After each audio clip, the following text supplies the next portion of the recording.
Beth Israel was an integral part of my upbringing. As I mentioned to you, we would attend Tallis and Phelan classes when I was a youth, and then as there was the inevitable wane of the tide of time when I was going to high school and university. I spent less time certainly involved in Beth Israel and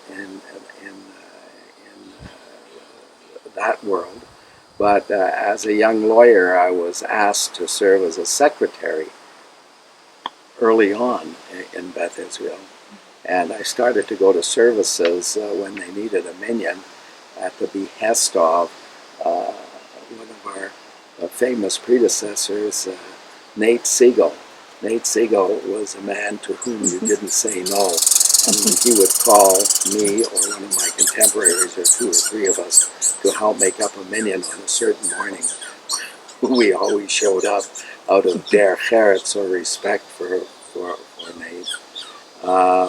As years went on, I became secretary to the board, and then again had a hiatus. And there was a movement afoot to build a new synagogue or to change the location from where it was on 119th Street to a new location. And the leadership at that time felt it important to have what we will refer to as young Turks involved in that transition. And I think it was Zane Feldman, who was president, called me and some of my contemporaries to serve on the board. And we started to serve on the board, and of course, eventually I was secretary again. I think David Axler was also a secretary. We then moved, or the movement was complete to build a new site, and I was less involved in the building, but more involved as I was asked to be president during the transition in 1999, and we moved into the new Beth Israel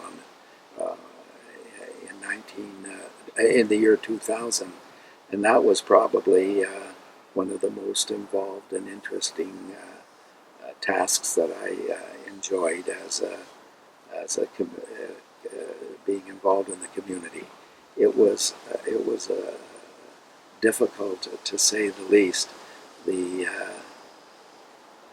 tensions between the old guard and the new guard were ever present. We were changing presidents, that is, we were changing rabbis. I had my two predecessors in the old shul were quite wonderful. Mr. Levine, Ron Levine, and then he was followed by Alvin Weinstock, and then I took over from Alvin. But as you can see, we were all a younger group, and there was some tension between the established older people in the congregation and the younger people. And my job, as I saw it, was to create a smooth transition and to create an ambience that was a big umbrella to allow a comfort zone for all ages in the synagogue and for all manner of observance in this modern Orthodox synagogue. And many interesting meetings, board meetings, and of course the sod turning took place in, I think, 1999. A huge event. It's still a beautiful synagogue. I think it's one of the nicest ones in Canada. And kudos to all those senior members of the community that worked tirelessly to raise money and to build the synagogue. The likes of Joe Schachter springs to mind, and Mr. Buchhalter, and a whole cadre, a man by the name of Mr. Laskin. My brother-in-law Jack Soroka was a long-time secretary and fundraiser. There was a whole cadre of people that were involved. Alexis and Eric Schloss were big contributors and active in putting the synagogue on its feet. And then we had to deal with finding an appropriate rabbi. That was a challenge in itself. So our first rabbi that we hired was a young fellow, and those were still the memorable glory days of the Oilers. And I was mindful of the fact that Wayne Gretzky came to the Oilers as a young man and proved to be a superstar.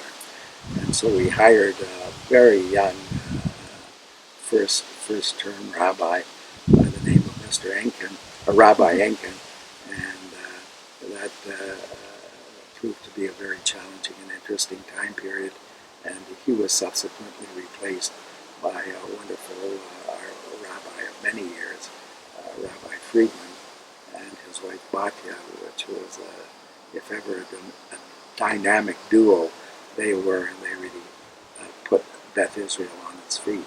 But there were many issues during that period of time involving the degree of observance that we wanted the synagogue to have, such as the mechitza, which was a big problem, the sound system. And the synagogue on 119th Street, we had a sound system, and it had been approved by a rabbi in South Africa, but the religiosity of that sound system became a problem in the new synagogue. So we had many discussions and attempts to find ways of satisfying those with hearing difficulties at the synagogue, and we encouraged seats near the front during sermon time, but I don't know how successful we were there. Sermon time is nap time for me anyway. So, but as president, I sat on the bima, and it was a fight to stay awake and to participate. I remember many funny incidents in that context. Mm-hmm. But that was a great adventure in Edmonton, and proved to be a very interesting